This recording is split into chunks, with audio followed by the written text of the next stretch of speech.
Who loves Crocs? Yeah! Okay, good. See, that's the thing. That's what I love to see. We don't need to hate and fear these animals like we've done for so many years. We need to love them. We need to respect them. At the end of the day, crocodiles are not out to get you. Not at all.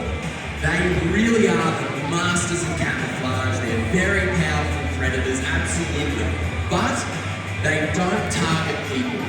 And if you can stay safe in croc territory, you can protect yourself and protect the crocs as well. Now we're going to show you how to stay safe around crocs. And the first thing is this: you do not want to get too close to the water's edge. In North Queensland, the water doesn't look like this. It's deep and it's dark, very, very murky. And most crocodiles don't look like that. Casper is a very unique croc. He's got that beautiful coloration on him. He is absolutely one of a kind.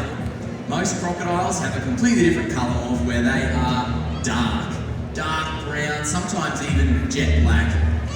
And they blend into the shadows and the deep water so incredibly well. And at the moment, I'm breaking the rules. I'm getting too close. I'm splashing around, sort of simulating a little animal that's come down next to the water for a drink. Now he can pick up on vibrations really well from in the water, pinpoint exactly where an animal is to be able to sneak up without even seeing it. Comes in, he focuses on these vibrations I send out. Let's see what he wants to do today. Hey, Casper. Oh yeah, he's keen. He's a bit keen. Oh, he's not looking at the food. Look out. Up here. There, he's got it. Give it up for Casper.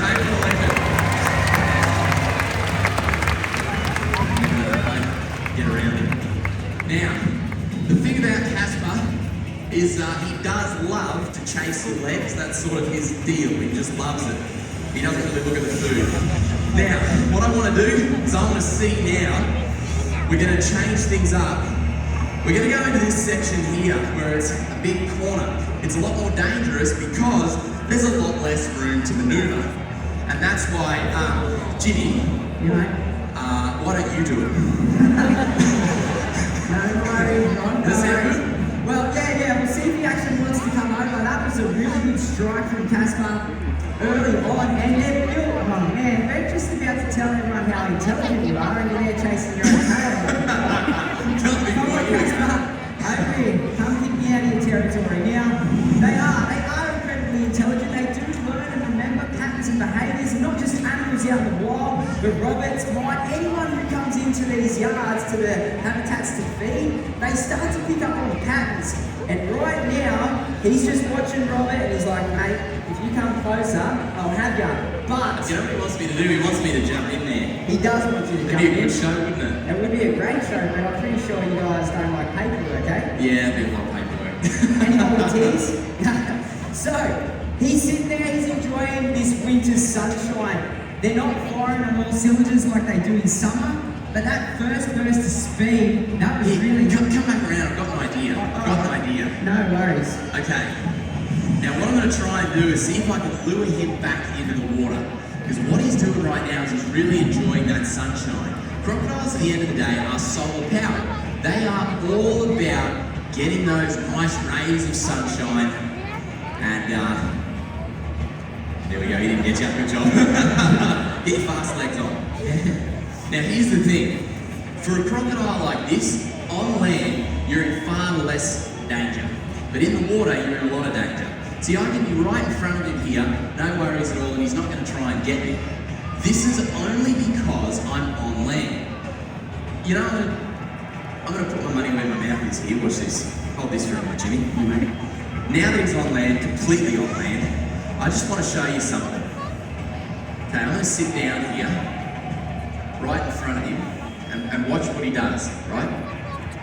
You know, really put my money where my mouth is. I'll lay down in front of him. Just take this way. and watch what he does. And look at that, absolutely nothing. He doesn't care. I could have a nap here. I'm not gonna, but I could, and he doesn't care. Because when you're on land, you're in your element. The crocodile is out of his element. So, all we need to do is avoid where the crocodile is dangerous, and that is in and around the water's edge. And they know that. The reason why they are so in tune in and around the water, it's because of that tail. That big old tail. It's just pure muscle. It's a massive, massive amount of muscle. From the base of their tail, what they can do, basically, is propel themselves through the water at almost the speed of a dolphin. You see how you can get way far away from him, but when he starts to hear you messing around in his territory, in his water, that is when he comes back in, and that's when he turns on that predatory instinct. He's not dangerous there. Now, once again, deadly dangerous. So once again, over to YouTube.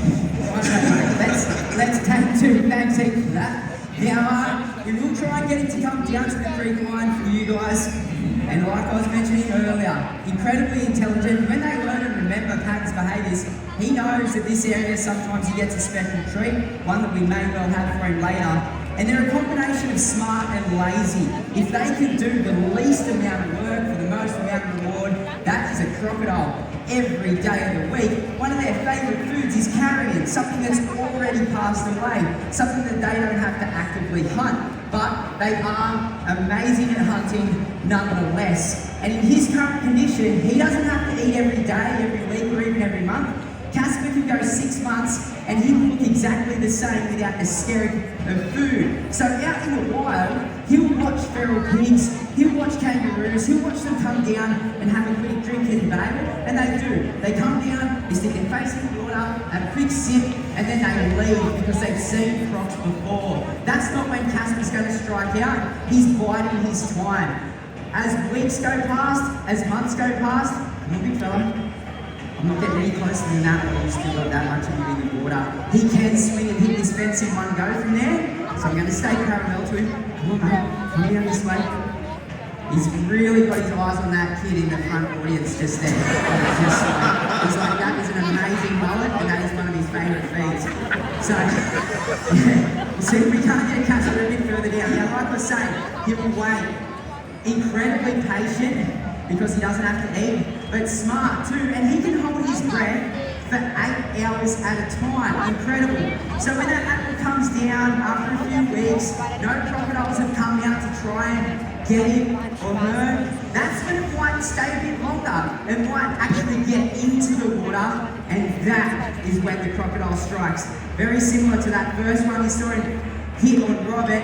They can cover that distance, the tip of the nose to their base of their tail, really fast, quicker than any pig or kangaroo can react. So it comes out, grabs it, game over, all over Red Rover. So that's how they hunt, working on intelligence and stealth. In a lot of movies, you'll see them create a bow wave, blowing bubbles, carrying on.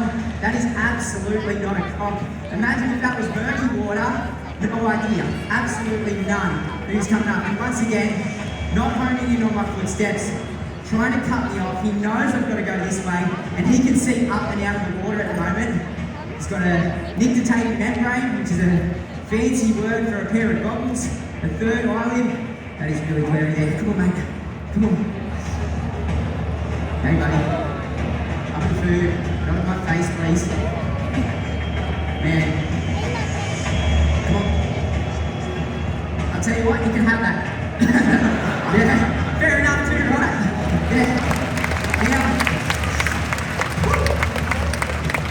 a little bit nervous, but you'll understand why. It's because he has more jaw pressure than any other animal on the planet. As he's giving you that big toothy grin there, the teeth might look intimidating, but it's what's behind it that is really scary and what the damage does, where the damage is caused. A crocodile doesn't need a single tooth in its head to actually take on its prey because it relies on jaw pressure.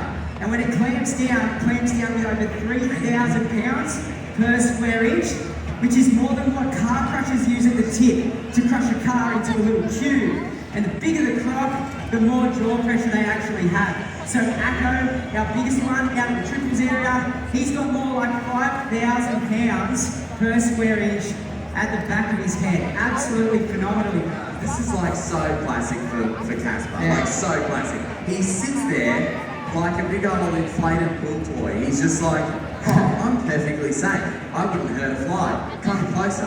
And this game that crocodiles play called Come Closer, It's a fun game, but you only play it once. So we're not going to play it today. But if Jimmy was to step forward about another foot, No. let's just say the TikTok algorithm would love it. They love it even more if I do it. Yeah. No, now he is right now thermoregulating. That's what he's doing. He's got his mouth open. So it's a combination between thermoregulating, enjoying that sun, and also territorial display. Crocodiles, they're like a dog, you know. They really love the thrill of the chase. They love tug of war. They love to do their thing. But they also love to really rule the roost, to rule their domain, and this is his territory. And whatever he wants to do is exactly what he wants to do. Let's see if he wants the little blonde kid. Hello. Hey, big boy. How you coming? How you coming, Casper? So what he's waiting for, basically, is for me to get within about a 3-foot radius. So this hand comes in about another 10 centimetres, and he's absolutely got me. The reason why is because his 2 back feet are planted, he's still got just a little bit of that tail in the water. So that's what he's waiting for. Now, what I got to try and do is try and lure him back into the water without getting within that strike zone. And that is a lot easier said than done. Sometimes it takes a very long time. The secret for crocodiles is 100% patience. A crocodile can hold its breath upwards of 7 hours. So that means out in Northern Australia, they can be sitting underneath the water, watching centimetres below, sitting there for 7 hours. And then, when they decide, I finally got to take a breath, they can swim up in amongst the reeds and the weeds, the mangroves, where they're hidden, take a little breath, and then all of a sudden they pop back down under again, and there's another 7 hours on the clock. So they can wait days on end without being seen. And that is absolutely crucial for them. Because, as Jimmy said, they are trying to catch and outsmart very smart animals and very shy animals. Now, the strike of a crocodile is not just defined from that horizontal pull out of the water. They can also absolutely come up vertically out of the water to catch something above them. And this is a technique that crocodiles will use from the time they're very, very young, very small. When they're small, they are so vulnerable. Virtually everything wants to try and eat them. It's actually a really tough life for them. So they have to try and camouflage themselves, get in amongst the vegetation overhanging the water and catch things like little crickets and beetles and frogs and lizards. And then as they get larger and larger, they're snatching cuscus, possums, bats, big birds. No worries at all.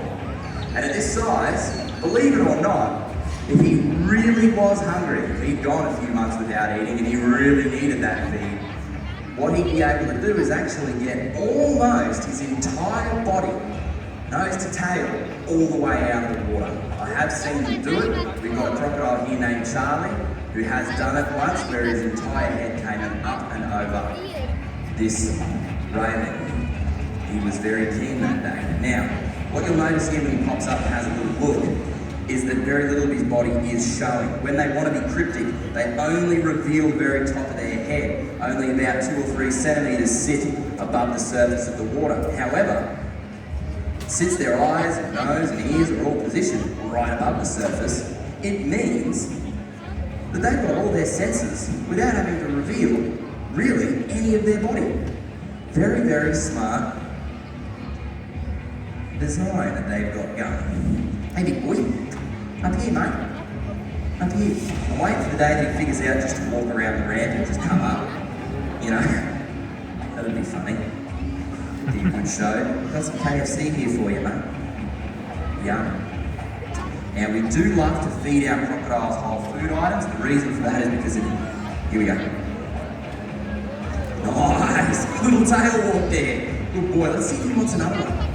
Let's see if he wants to go for another one. He has to bring his head up out of the water to swallow it, and he does swallow it whole. If it's too big for him, he's going to go in. Nice. Boy, Casper. Give it up for Casper. Isn't that cool? So another technique that they use. There's one thing that I really want you to keep in mind, though, and that is what he's doing here, everything he's doing, is completely wild behaviour. You cannot train a crocodile. It is impossible. So, This is all on his terms, and that's the fun of it. Let's see if he goes for one more. Righto, yeah, one more. Now, he is built for one big burst of speed, like mentioned earlier, not for endurance, but nonetheless, let's try and show you how fast a croc that might see a large prey item as tucker can move on the hard, solid ground. We often hear people say they can run as fast as a horse, death throwing out your Land Rover or your Land Cruiser. If that's the case, I'm in a world of hurt with my little legs, so we'll see what happens. And right now, I am definitely just on the border of what makes me really stamp my undies. So, come on, Casper. Alright. I can just get me a new pair of undies, mate. I've got a pretty good deal going on.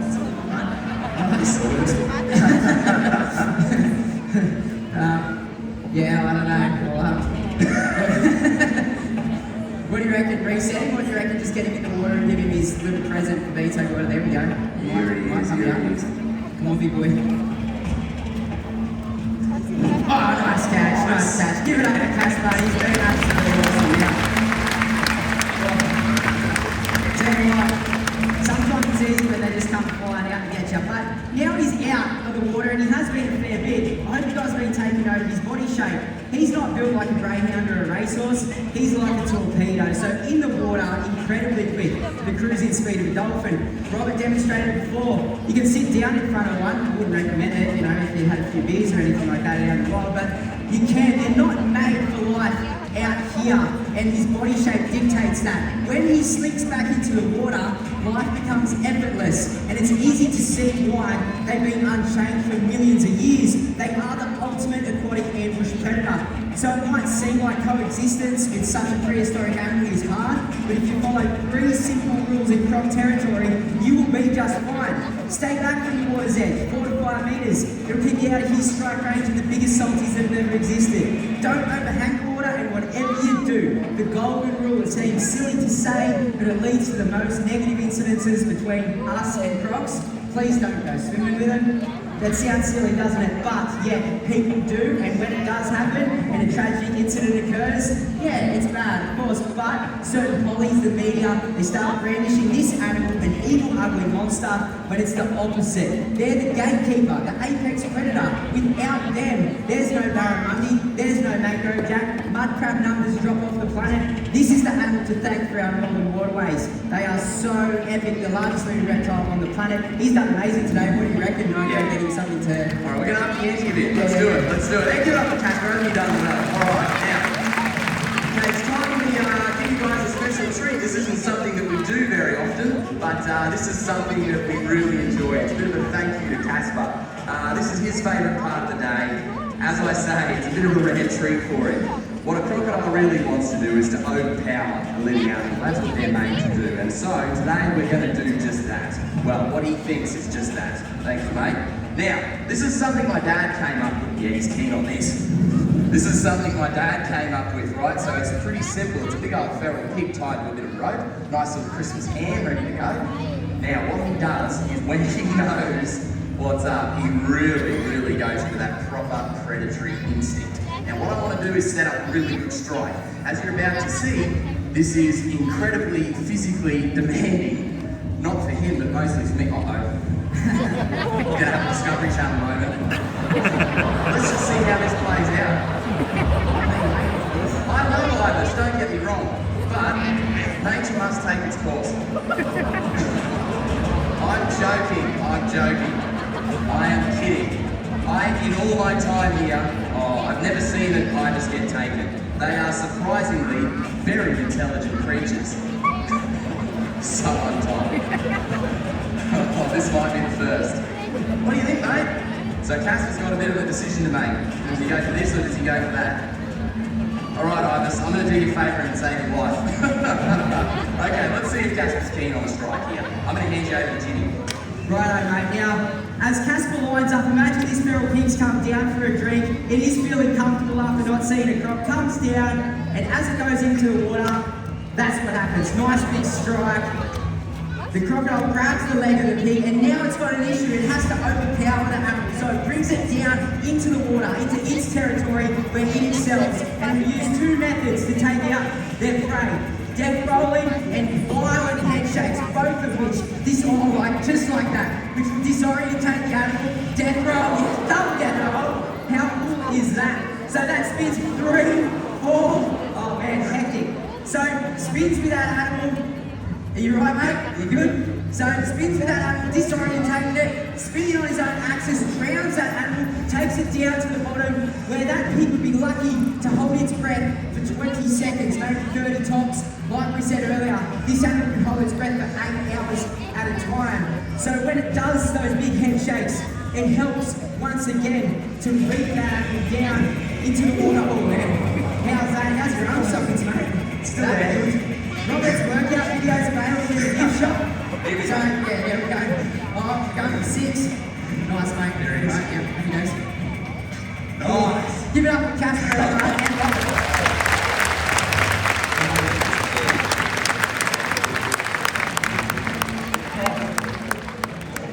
My physical therapist is going to be angry with me. I've got, well, look at him go. And did you hear that crunch? The mic up to it. No, you couldn't hear it. Wow. He crunches down on that bone, but he has no ability to chew, so he's got to lift his head up, swallow it whole. Effortless for him, making that big death roll. But you can probably hear it's less effortless for me. It's a lot of work, because he's about 500 kilos just going for it. I'm only just recovering from a big old injury, so luckily the arm stayed in the socket.